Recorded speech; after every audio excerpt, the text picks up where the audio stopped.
Assalamualaikum warahmatullahi wabarakatuh. Jumpa lagi dengan Miss Fatima di pembelajaran fikih daring yang ke-7. Gimana kabar anak-anak Miss, sehat?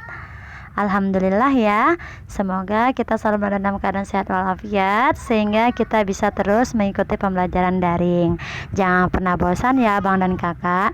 Insya Allah ilmu ini, ilmu apapun itu yang akan kamu dapatkan walaupun secara daring, insya Allah itu bermanfaat. Oke, hari ini kita akan membahas mengenai makanan haram. Minggu lalu kita membahas mengenai makanan halal, di mana makanan halal itu harus halal cara memperolehnya, halal zatnya, dan halal cara mengolahnya. Selain itu juga harus thayyib. Masih ingat kan abang dan kakak? Nah, sebelum kita mulai pembelajaran kita hari ini, mari kita awali dengan membaca basmalah. Bismillahirrahmanirrahim. Nah, apa itu makanan haram? Nah, makanan haram adalah makanan yang sudah jelas dilarang atau dimakan atau dikonsumsi oleh umat Islam dan diperintahkan dalam Al-Quran untuk meninggalkannya. Artinya, makanan haram itu adalah makanan yang memang tidak dibolehkan oleh syariat Islam. Apa saja ciri-cirinya? Kita lihat ya. Oh, ini ada tentang hadis makanan haram. Kita baca ya.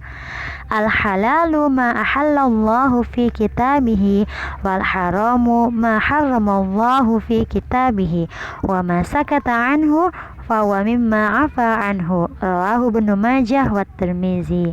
Artinya, apa yang dihalalkan oleh Allah dalam kitabnya, berarti dalam Al-Quran, adalah halal, dan apa yang diharamkan oleh Allah dalam kitabnya adalah haram.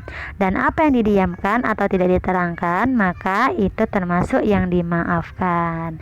Oke, kita langsung ya lihat ciri-ciri makanan haram apa saja. Nah, yang pertama di sini ada namanya merusak akal pikiran. Seperti minggu lalu, setiap makanan yang haram, yaitu makanan yang dapat merusak akal pikiran, itu haram untuk dikonsumsi atau dimakan. Seperti ini, kamu mengkonsumsi atau orang-orang di luar sana yang mengkonsumsi narkoba, ganja, sabu-sabu, minuman yang memabukkan, kemudian makanan yang membuat kita malas, yang membuat kita mabuk dan lain sebagainya, itu namanya haram karena itu dapat merusak akal pikiran. Nah, yang kedua, memudaratkan. Memudaratkan itu artinya membuat akibat buruk pada kesehatan. Kalau misalnya membawa akibat buruk kepada kesehatan, itu tidak boleh ya.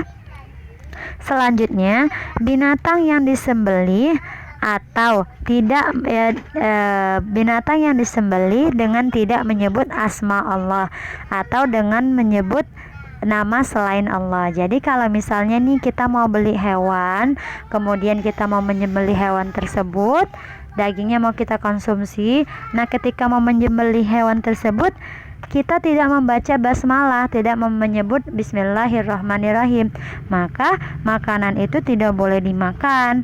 Jadi abang dan kakak nih usahakan kalau misalnya makan itu ya harus menggunakan basmalah. Dalam menyembelih hewan ketika mau masak pun juga membaca basmalah. Kemudian yang keempat adalah makanan yang diperoleh dari hasil yang maksiat. Seperti ini, makan dari hasil penjualan narkoba atau makanan hasil curian. Misal nih, abang dan kakak bekerjanya atau orang lain, dia menjual minuman yang memabukkan, ya kan? Kemudian dari hasil penjualan minuman yang memabukkan itu, dia membelikan makanan dengan uang tersebut. Nah, itu tidak baik. Itu cara perolehan makanannya juga tidak bagus. Kenapa? Karena dia mendapatkan uang tersebut hasil dari penjualan minuman keras atau hasil dari penjualan narkoba.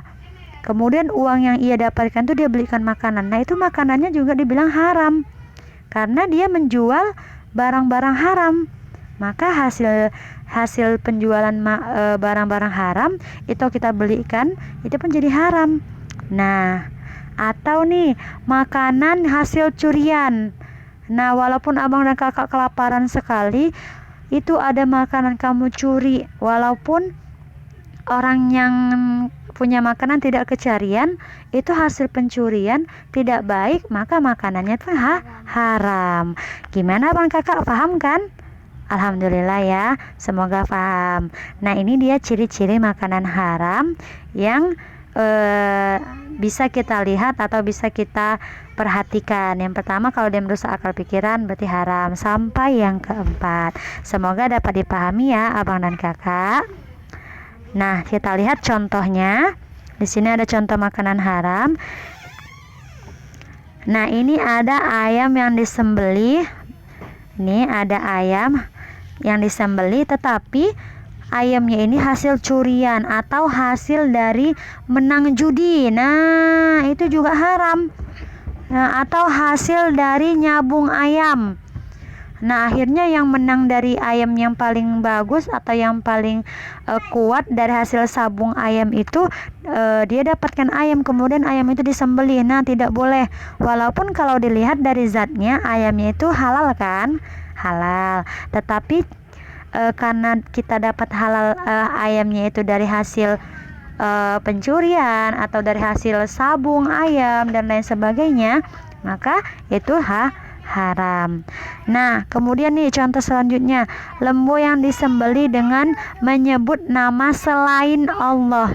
Berarti dia pas menyembelih hewan tersebut tidak membaca basmalah, itu pun tidak halal, berarti dia haram. Nah, paham ya bang dan kakak? Oke, sampai sini saja pertemuan kita hari ini. Kurang dan lebihnya mohon maaf. Berikut ada tugas. Tugasnya itu adalah, silakan kamu tulis atau di print juga boleh materi yang kita bahas hari ini.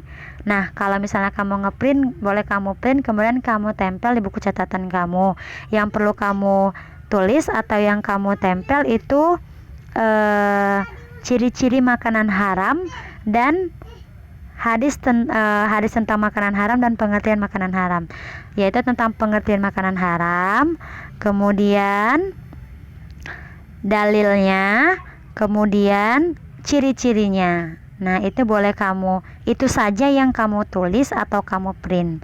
Nanti jika sudah selesai, boleh kirim ya, karena penilaiannya dari segi catatan kamu lengkap atau tidak untuk materi yang ini.